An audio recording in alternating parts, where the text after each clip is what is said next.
गुरुर्ब्रह्मा गुरुर्विष्णू गुरुर्देव महेश्वरः गुरुः साक्षात् परब्रह्म तस्मै श्री गुरवे नमः.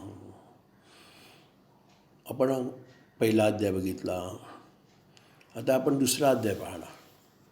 मध्ये मध्ये काही वेळेला पहिल्या अध्यायातलं सुद्धा जर आपल्याला सांगायला लागलं तरी ते सांगणार. कारण असं आहे, एकमेकात एक अध्याय गुंफलेले आहेत. दुसरा म्हणलं की निव्वळ दुसरा असं होणार, पण तरीसुद्धा पाठीमागची अशी लिंक असलेलं जर काय असं आहे ते जर सांगितलं गेलं तर जास्त लक्षात राहण्याच्या दृष्टिकोनातनं आणि वाचनाला आपण प्रवृत्त होण्यासाठी जे आवश्यक आहे त्यासाठी ते आवश्यक आहे. ह्याच्यात मला काय समजतं आहे, हा भाग न्यून आहे, कमी आहे, कसं वाचक वाढतील, कसं हे सर्व अनुभवाला येईल. व्यावहारिक आपल्याला अनुभवाला येतं, ते कसं येतं, शिक्षण आहे, शिकवणारे आहेत, असं आहे. पण हे शिकवण्याचं म्हणजे आपल्या शिकवणारे आपल्या आतच आहेत आणि तेच मन आहे, तीच बुद्धी आहे, तीच आपल्याला शिकवते. म्हणजे हे वाचायला शिकवते, वाचायला वाटतं, मी इच्छा निर्माण करते. परमेश्वर इच्छा निर्माण करू शकत नाही असं म्हटलं जातं, पण आपण काही गोष्टी बाहेर बघतो, मग आपल्याला वाटतं की हे आपल्याला हवं, मग आपल्याला हवं वाटतं, मग ते आपल्याला कसं मिळेल. तर त्याला न्याय्य मार्ग कोणता, तो कोणता, तर तो हा मार्ग आहे ज्याला शास्त्रसंमत म्हणतात. शास्त्रसंमत म्हणजे काय, की जे मान्य आहे सर्वांना, कोणाही व्यक्तीवर अन्याय करून मिळवणं ह्याला म्हणत नाही, तर न्याय बाजूनी म्हणजे खरं करून ह्याच्यासाठी हे वाचन आवश्यकता आहे. ह्या वाचनामध्ये आता आपण दुसरा श्लोक बघणार. पहिल्या श्लोकातली जशी ओवी होती, ओम नमो जय वेदप्रतिपाद्या जय जय स्वसंवेद्या आत्मरूपा. आता ह्याच्यातली त्यातच महत्त्वाची कोणती वाटते, ह्या सर्व ओव्या 18 ओव्या आहेत, 18 अध्यायातल्या 18 ओव्या आहेत. ह्या ओव्या भरपूर जणांनी, थोर व्यक्ती की ज्या दिसत नाही आहेत पण त्यांची प्रेरणारूपाने त्या आहेत, अशांची आठवण काढली तर त्यांनी जे प्रवचनं आम्ही गेलेलो असतो किंवा गेलेलो होतो त्यात जे माझ्या लक्षात राहिलं आहे आणि अतिमहत्त्वाच्या ओव्या आहेत त्या ह्या ओव्या आहेत.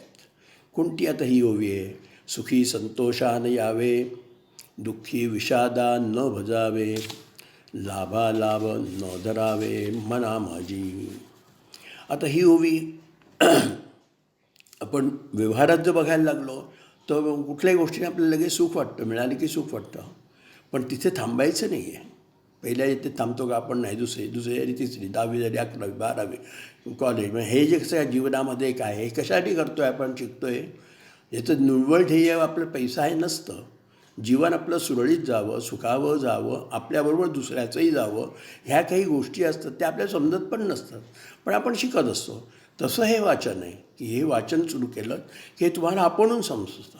आता ह्या अध्यायामध्ये किती श्लोक आहेत, तर 72 श्लोक आहेत. 72 श्लोक आणि 375 ओव्या. कोणी विचार करेल की हे तुम्ही सांगायची खरी काही आवश्यकता आहे का, आवश्यकता नाही आहे. ह्याला काही अभ्यास पडत नाही. 700 ओव्या, 9000 ओव्या, 700 श्लोक, 9000 ओव्या, हे काही अभ्यास म्हणून नाही आहे, पण जरा बरं वाटतं की चला. तर तसं ते विचार करू लागला. आता हे कोणाला सांगितलं, परत ह्या अध्यायापासून भगवंत बोलणार आहेत, सांगणार आहेत. म्हणजे बोलणं हे आपण बोलतो आणि भगवंत थोर माणसं असतात ते आपल्याला सांगतात की जे ऐकावं असं वाटतं आणि आपल्याला कृतीमध्ये आणणं म्हणजे आचरणात येणं हे सुलभ होतं, सोपं होतं. तर मोहाने ग्रस्त झालेला अर्जुन जेव्हा तो सर्व आपलं युद्धसाहित्य खाली भगवंताला शरण गेला, त्यावेळेला एवढं संबंध वेळ जे पहिल्या अध्यायातलं जे ओव्यांचे सांगणं आहे ते सांगून भगवंत काहीच बोलले नाही. सर्व त्याची बाजू ऐकत होते आणि तो तर युद्धाला तयारच होत नव्हता आणि युद्ध त्याला करायचंच नव्हतं. ते का करायचं नव्हतं तेही सांगितलं, पण आता युद्ध करायला तोच सुयोग्य व्यक्ती आहे. कोणाला तरी काहीतरी होत नाही का. भगवंतानी जी भगवद्गीता सांगितली ती युद्धप्रसंगी कुरुक्षेत्रात सांगितली, ती अर्जुनालाच सांगितली. असं का झालं, कारण प्रत्येक कामासाठी एक सुयोग्य व्यक्ती लागते. सुयोग्य व्यक्तिमत्व म्हणतात तसं सुयोग्य व्यक्ती लागते. मग त्यात भगवंताने त्यांची निवड केली पांडवांपैकी, असं म्हणूया आपण. आणि मग ते सांगायला लागल्यानंतर जेव्हा त्याला समजलं की काही आपण एवढं वेळ बोललो पण भगवंत काही आपल्याला बोलतच नाही, आम्ही सांगतच नाहीत काही, आपलं ऐकलं की नाही ऐकलं काही समजा. तेव्हा ते अनन्य गतीने, अनन्य भावाने शरण गेले, मग प्रत्यक्ष चरणस्पर्श केला आणि मग देवानी सांगायला सुरुवात केली. आणि तो कोणता भाग सांगितला, त्यांनी काय सांगितलं, अर्जुनाने विचारलं की देवा मला तू कोणतं, मला योग्य काय, मला अयोग्य काय, मला श्रेयस कोणता मार्ग आहे, तो म्हणजे भगवान आपण मला सांगावं. मग अध्यात्म दृष्टिकोनातनं मग सांगणं सुरू झालं. आपण व्यावहारिक असतो, लढाई करणार, विजय होणार, एखादा पराजय होणार, हे सगळं व्यावहारिक आहे. नक्कीच होणार, एकाचाच विजय होणार. एक क्रमांकावर काय 10 जणं येतील असं नाही, पण एक क्रमांक नक्की येणार. 1 ते 10मध्ये येणार, 1 ते 5मध्ये येणार. हे जसं असतं ते कसं येणार, तर अभ्यास करून येणार. हे जसं व्यवहार आहे आता हा इथे व्यवहार आहे, पण हे थोडं अव्यवहार्य आहे. मग ह्या भगवंतांनी सुरुवात केली सांगायला. काय सांगितलं त्यांनी, की तू कोणत्याही प्रकारे जो मोह करतो आहेस, मोह म्हणण्याच्या म्हणजे मला इतरांना नाश होईल, तो म्हणतो न हुआ हे मोह, अशा प्रकारचा मोह आहे तो. तर मोह आहे आणि तुला शोक करतो आहेस, ते दोन्हीला खरं कारण काही नाही आहे. तू हे करू नयेस. तर ते सांगताना कसं सांगितलं त्यांना, की मोह आणि शोक निर्माण होण्यासाठी कारण काय आहे, अज्ञान आहे. आता अज्ञान हे सांगणं एका वाक्यात असं इतकं सोपं नाही आहे. पण अज्ञान, मग त्याला त्यावेळेच्या दृष्टिकोनातनं काय सांगितलं, की देह आणि मरण हे जे तुला आत्ता असं वाटतं आहे की तुझ्या हातनं होतं आहे, म्हणजे तू मारतो आहेस आणि ते मरत आहेत, तर तसं हे नाही आहे. हे तुला जे वाटतं हे अज्ञानमूलक आहे. मग आहे कसं, देह आणि आत्मा याचे तात्विक स्वरूप जे आहे ते त्याला मोकळेपणाने कथन केलं, सांगितलं गेलं. त्यात त्यांना सांगितलं की ज्यांनी देह आणलेला आहे त्याला जन्म आणि मरण हे अपरिहार्य आहे, अटळ आहे. हा ईश्वराचा एक स्वतंत्र नियम आहे. ईश्वर हा सर्वशक्तिमान आहे, सत्ताधीश आहे. त्याच्या संकल्पाप्रमाणे उत्पत्ती, स्थिती, नाश हे क्रमवार सुरू असून ते सुरू राहणार आहेत. असे असे काय ज्याला म्हणतात, दृष्टांत म्हणतात. नंतर त्याला हे जे सांगितलं जातं ह्याला सर म्हणतात. हे शब्द मी मोठे वापरत नाही आहे, अतिशय सोप्या शब्दात सांगणं हे तर माझं आवड आहे पहिल्यापासून. कारण ज्याला समजत नाही हेच सगळे सांगतात की ज्ञानेश्वरी यावं कठीण आहे. मग कठीण आहे मग तेच सोपं करायला पाहिजे ना आपण. मग पहिलं वाचल्याशिवाय कसं समजणार कठीण आहे आणि सोपं आहे. तर ह्याच्यावरनं त्यांना एवढं सांगितलं गेलं की हेच एक कारण आहे. दुसरं काय आहे, हे जे मरणार हे जे तुला वाटतं आहे तो तुझा व्यर्थ अहंकार आहे की तुझ्यामुळे मरणार. हे जे तुला वाटतं आहे आणि तुला दुःख दुःख भोगायला लागणार, हे जे काही तुला वाटतं आहे हे तुझा अहंकारामुळे तू बोलतो आहेस. तेव्हा तुला कोणत्याही प्रकारचा शोक करायचं कारण नाही आणि दुःख मानायचं कारण नाही. आता नियम कसा सांगितला, जो जन्मतो जे जन्माला येतो त्यास मरण अटळ आहे. हा नियम आहे. जे जे दिसते ते नासले पुनरपी दिसे, हे घटिका यंत्र जैसे हे परिघ्रमेघा.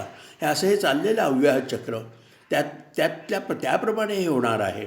परंतु त्याचा ब्रह्मस्वरूप आणि आत्मदृष्टीने ह्या गोष्टीशी तुझा संबंध नाही.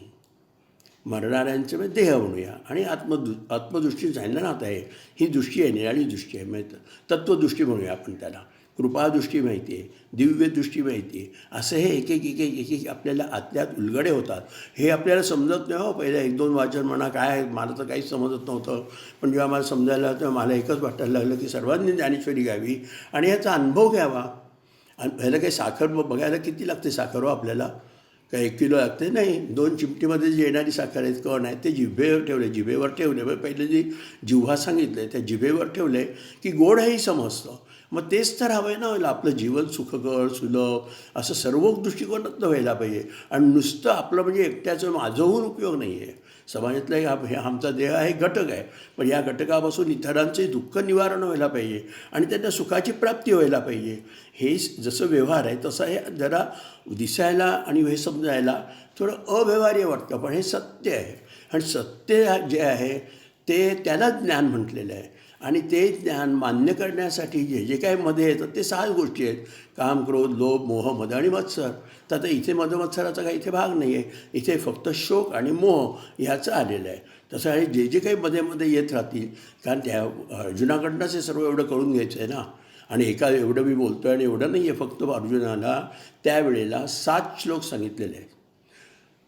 चतुश्लोकी भागवत आणि सप्तश्लोकी गीता. हे 7 श्लोक त्या युद्धप्रसंगात सांगितले. एवढं सांगायला नाही, ऐकायला वेळ नव्हता बाबा. आपल्याला कितीतरी वेळ मिळाला ईश्वरूपी म्हटलं तर करत इतर करणं आहेच, पण हे तर करणं, आत्मोद्धार करणं हे तर आपलं आद्य परमश्रेष्ठ कर्तव्य आहे. व ते जाऊ दे. मग हे असं अनिवार्य आहे हा त्याला अनुभव करून दिला गेला. म्हणजे प्रत्यक्ष सांगितलं. आणि ती ग्रहणशक्ती ज्याला म्हणतात ग्रास्पिंग पॉवर, ती ग्रहणशक्ती अतिशय कुशाग्र म्हणतात तसं होतं. की कुशाग्र म्हणजे काय हो, ते दर्भ असतो त्याच्या कुशावरती जो अग्र म्हणजे तो वरचा भाग त्याच्यावर जे आहे ते सगळ्या गोष्टींनी सांभाळणं, सगळ्या बाजूनी. पुष्कळ समजून गेल्या एका गोष्टीला भरपूर बाजू असतात, त्या सगळ्या दृष्टीने समजून यावं हे सोपं हे करणं सांगणं फक्त त्यालाच समजत होतं, इतरांसाठी ते नव्हताच नाही. आता हे माऊलीने आपल्यासाठी सोपं केलं. साताचे व्यासांनी 700 श्लोक केले, 700 श्लोकाच्या ह्या ओव्या केल्या. आणि हे आपल्याला जर वाचलं तर किती समाधान वाटतं. अहो शब्दच नाही, शब्दाच्या पलीकडचं आहे. मग त्याला त्यांनी काय सांगितलं की हे आत्मतत्व आहे. देह गेला पण आत्मतत्व दृष्टीने तू पाहिलास तर त्यांच्या देहाचा आणि आत्मतत्वाचा काहीही संबंध नाही. मग काय, आत्मतत्व कसे आहे, ते नित्य आहे, शाश्वत आहे, अविनाशी आहे आणि सर्वव्यापी आहे. ते आत्मचैतन्य बदलत नाही, त्यात काही आकारामध्ये बदल होत नाही. तर शरीर बदलत असते. जसे एखाद्या नवीन वस्त्र आपण घेतो, पण नवीन वस्त्र जुन्यावर घालतो का, तर नाही घालत. जुनं काढतो आणि नवीन वस्त्र घेतो. हे सांगायला सोपं आहे, वंशांशी जीर्णांनी हवी आहे, हे सांगायला सोपं आहे हो. पण तुम्हाला अनुभव येत असतो, हा अनुभव येत असतो. आणि एवढं जर ज्ञान आपण ह्या मनुष्यजन्मात जर घेतलं नाही ना, तर मनुष्यजन्म व्यर्थ गेला, मी सांगून उपयोग नाही आहे. तसं ते त्या अध्यात ते येणार आहे. पण ह्याचा माणसाला अनुभव म्हणण्याच्या हे करावंसं वाटतंच. नुसतं देह आणि मन आणि बुद्धी असं नाही आहे, हे पुढे करावंसंच वाटतं. आणि हे जेव्हा करायला मिळतं त्यावेळेला हे सगळ्या जे काही आपल्या व्यवहारिक आहेत गोष्टी ह्याच्या पुढे माणूस जातो. पुढे म्हणजे काय, त्याला जाणवत असतं. पण ज्या जाणीवेने त्यावेळेला युद्धामध्ये त्यांनी जो शेवटी गांडीव संस्था आहे ते गांडीव हे ठेवलं खाली आणि करायलाच तयार नाही असं केलं, असं होऊ शकत नाही. आपल्याला किंग कर्तव्य मूड म्हणून म्हणतात. काय करावं वेळेला, हे संभ्रमित अवस्था असते. त्या संभ्रमित अवस्थेमध्ये अर्जुनाचं मत होतं आणि ते त्यातनं बाहेर काढून एवढं युद्ध करून घेणं हे किती सोपं आहे किंवा किती कठीण आहे हे त्याला वाटत होतं. कोणाला वाटत होतं, अर्जुनाला. अर्जुनाच्या मनाला. पण भगवंताला माहिती होतं की हे सर्व ह्याचं सहज लिहिल्याने हा करणार आहे. त्याची निंदाने उदाहरणं आहेत. एखादा वाघ आपण त्या भिंतीवरती काढतो चित्र आणि पुसून टाकतो, तो गेला. म्हणजे आधी नव्हताच तो वाघ, ते चित्र होतं. पण हे जे काही समजणं किंवा आम्हाला वाटतं आहे ती प्रत्यक्ष माणसावर वेळ आली तर त्यावेळेला सत्याची बाजू घेणं हे त्याला शक्य होण्यासाठी धीर, धैर्य, धारिष्ठ हे सर्व लागत असतं. आणि मग त्यातूनच त्याला शाश्वत स्वरूपाचा आनंद मिळतो. त्याला शाश्वत स्वरूप म्हटलं आहे, त्याला तिकडे त्यांनी आत्मरूप म्हटलं आहे. आता हे शास्त्र आहे, ह्या शास्त्र गीता आहेच, ते इटसेल्फ सायन्स, म्हणजे तेच सायन्स आहे की भगवद्गीता. ज्ञानेश्वरी मोकळेपणाने केली. जसं आपण काय जिलबी ताट कोणाला देऊ शकतो का, एकदम भरलेलं ताट दिलं त्याला जातील का जिलब्या लहान बाळाला, नाही जाणार. मग त्याच्यासाठी ज्ञानेश्वरी केली की हे सोपं व्हावं, पचन व्हावं, अपचन होऊ नये, अजीर्ण होऊ नये, वस्त्र जीर्ण होऊ नये. ह्या सगळ्या गोष्टी आपणच होतं. आणि शरीर एवढे दिवस राहणं किंवा टिकणं ह्याला कारण आहेत ना, काहीतरी शास्त्र आहे ना त्याला. आहार तुमचा चांगला असावा, नुसतं आहारावरती नाही हो, मन चांगलं पाहिजे, बुद्धी चांगली पाहिजे, कितीतरी गोष्टी त्याच्यात आहेत. आणि त्या जरी समजल्या तरी त्या चांगल्या राहणं हे आपल्या हातात नाही आहे. का नाही आहे, कारण आपण समाजात वावरत असतो. त्या समाजामध्ये काही विचार मांडणारे ते सुद्धा विकारसहित आणि विकाररहित असे यायला पाहिजेत.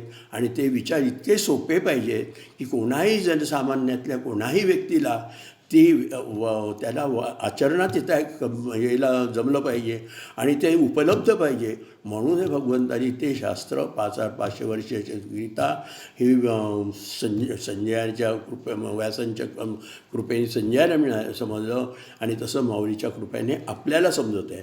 आता दुसरं काय आहे, हे जे या माऊलीने केलं, ज्ञानोबारायांनी केलं त्यांच्याबद्दल आणि ज्ञानेश्वरीबद्दल सांगायच्या अगोदर ज्यांनी ज्ञानेश्वरी सांगितली त्यांच्याबद्दल अभंग आहे. अभंग ही वाणी कशी असते माहिती आहे ना, अभंग ही न भंग पावणारी वाणी असं म्हणूयात. अभंगवाणी प्रसिद्ध तुकयाची. तुकाराम महाराज संत श्रेष्ठ आहेत, सगळे संतांची मालिका आहे. निवृत्ती ज्ञानदेव, सोपान, मुक्ताबाई, एकनाथ, नामदेव, तुकाराम अशी ही मालिका आहे. ह्या मालिकेतले हा माऊलीचा अनुभव आहे, अभंग आहे. अभंग कसा आहे, उभारिला ध्वज तिही लोकावरी, ऐसी चराचरी कीर्ती ज्यांची, ते हे निवृत्तीनाथ ज्ञानेश्वर सोपान, मुक्ताबाई ज्ञानदीप्ती कळा, धरून सगुण रूपे केली बालक्रीडा, बोलविला रेडा निगम वाचे, वरी बैसोनिया चालविली भिंत, हरविली भ्रांत चांगदेवाची, मग वास केला लंकापुराती, पिंपळद्वारात कनकाच्या, निळा म्हणे ज्यांच्या करता नामघोष, नातळती दोष कळी काळाचे, ते हे निवृत्तीनाथ ज्ञानेश्वर सोपान, मुक्ताबाई ज्ञानदीप्ती कळा. हे बघा, एवढं सर्व लिखाण गेलं. पुन्हा आहेत का, तर आम्ही म्हणणार आहेत. मग त्याची ओळी पहिल्या अध्यायात आहे. मज हृदय सद्गुरू जेणे तारिलो हा संसार पुरू, म्हणून विशेषे अत्यादरू विवेकावरी. अशा ह्या ओव्या आहेत. आणि ह्या ओव्यांचं आपल्या वाचन वाचन वाचन करून करून करून करून काय होतं की आपल्या ठसतं. मनःपटलं सांगितलं पहिल्याच दिवशी की मनःपटला जे काय रेघोट्या जन्मजन्मांतरीचे आहेत त्या एका वेळातच त्यामुळे आशय चांगलं केलं. रोज स्नान केलं म्हणून स्वच्छता होते. पण मनाला काय करणार, काय करील साबण मन नाही निर्मळ. तर मन निर्मळ करण्यासाठी हे आवश्यकता आहे. जेव्हा निर्मळ झालं की त्याच्यामध्ये ते बिंब प्रतिमा सगळं आहे तेव्हा तो जसं येईल तसं सांगणं आपलं काम आहे. एक ठरवल्यासारखं झालेलं आहे. परमेश्वराने ठरवलं माझ्याकडनं होणं तर कायम या पामरे बोलावी उत्तरे, परी त्या विश्वंभरे बोलविली. नाहीतर आजच्या ह्याच्यामध्ये जरी एकांत मिळाला तर ते एकट्याला काय करावं असं वाटतं, तर काय ते इतरच करावं असं वाटतं. उपक्रम आता हा उपक्रम आहे की कार्यक्रम आहे की या कार्याला क्रम आहे, त्या कार्याला क्रम आहे. आणि त्या क्रमानुसार सांगितलं गेलं किंवा ऐकलं आपण तर मला माझं भाग्य तर वाटतंच मला. पण भाग्यवान तुम्हीही आहात, कारण तुम्हाला एक प्रेरणा झाली आणि तुमच्या प्रेरणेने मी बोलत आहे. जसं बोलो मंगे नाम तारछेडिता बोलो मंगे, समोर जे बसले असतात त्याप्रमाणे रागदारी म्हणे असं चाललं सुरू असतं. तद्वत आहे, हजारो माणसं आपल्यासमोर बसलेली आहेत. असा भाव नाही, हे प्रत्यक्ष ऐकत असतं. दिसणारे असतात ते तर ऐकतच असतात. म्हणजे ऐकणारे दोन प्रकारचे, एक दिसणारे आणि न दिसणारे. तर न दिसणारे साधू संत आहेत, त्यांच्या ह्याच्यावरनं म्हणजे आपल्याला आशीर्वाद मिळतात. आणि त्या आशीर्वादाने आपण या जे करतो आहे तिथे आपण अटळ होतो. कोणी काही सांगितलं तरी आपण बदलत नाही. आणि मग मध्ये मध्ये व्यक्ती भेटतात, त्या सांगत असतात की हे तुम्ही करताय चांगलं करताय, हे तुम्ही करताय चांगलं करताय, हे तुम्ही करताय चांगलं. आता म्हणे रस्त्यात जो व्यक्ती म्हणते की हे तुम्ही चांगलं सांगताय कशातलं आहे, तुम्ही विचारलं तर त्यांना एवढं झटकन आवडलं नाही. तर झटकन पटकन कोणाला आवडेल असं हे गोष्टी आहेत. आणि सांगायला आमच्या अर्याला काय त्रास आहे, आम्हाला सर्व त्रास नाही, ताप नाही, तकलीफ नाही, प्रॉब्लेम नाही, ट्रबल नाही, कुठल्याही प्रकारचं टेन्शन नाही. मग ते गेलं कशामुळे एवढं सर्व, तर ह्या ग्रंथामुळे. मग तद्वत या ज्ञानेश्वरीबद्दल पण अभंग आहे तो सांगतो आणि थांबतो. भावधरोनिया वाची ज्ञानेश्वरी, कृपा करी हरी तयावरी, स्वमुखे आपण सांगतो श्री विष्णू, श्री गीता प्रष्टू अर्जुनेशी, तेची ज्ञानेश्वरी वाचे वदता साचे, भयकडी काळाचे नाही तया, एका जनार्दनी संशय सांडोनी, दृढधरी मनी ज्ञानेश्वरी, दृढधरी मनी ज्ञानेश्वरी. हरिओम. दुसऱ्या अध्यायातच भगवंतांनी अर्जुनाला सांगताना सांगितलं की आत्मचैतन्य बदलत नाही, तर शरीर बदलत असते. माणसाने कितीही जन्म घेतले, जीवाने कितीही जन्म घेतले तरी ते आत्मचैतन्य स्वरूप बदलत नसते. या कारणास्तव तुला कोणत्याही प्रकारचा मोह आणि शोक करण्याचे कारण नाही. भगवंत पुढे सांगतात की बुद्धीने कर्म करून स्थितप्रज्ञाप्रमाणे तू सुद्धा ब्रह्मस्थितीपर्यंत ये. त्यांनी विचारलं की स्थितप्रज्ञ म्हणजे काय. ज्याची सुखदुःख निंदास्तुती जन्ममरण याचेपासून मुक्त असतो व तो मुक्त असतो, त्याचप्रमाणे तो आत्मनिर्भर असतो व संतुलित असतो. त्याची बुद्धी धैर्य व अचलित असते. चित्त विचलित होत नाही. तो कर्मोपासना करून तो ब्रह्मसुखात असतो. तूही निष्काम कर्म उपासना करून आत्मसमर्पण करून अशी उच्च ब्रह्मस्थिती प्राप्त करून घे, असे सांगून हा सांख्ययोग पूर्ण झाला.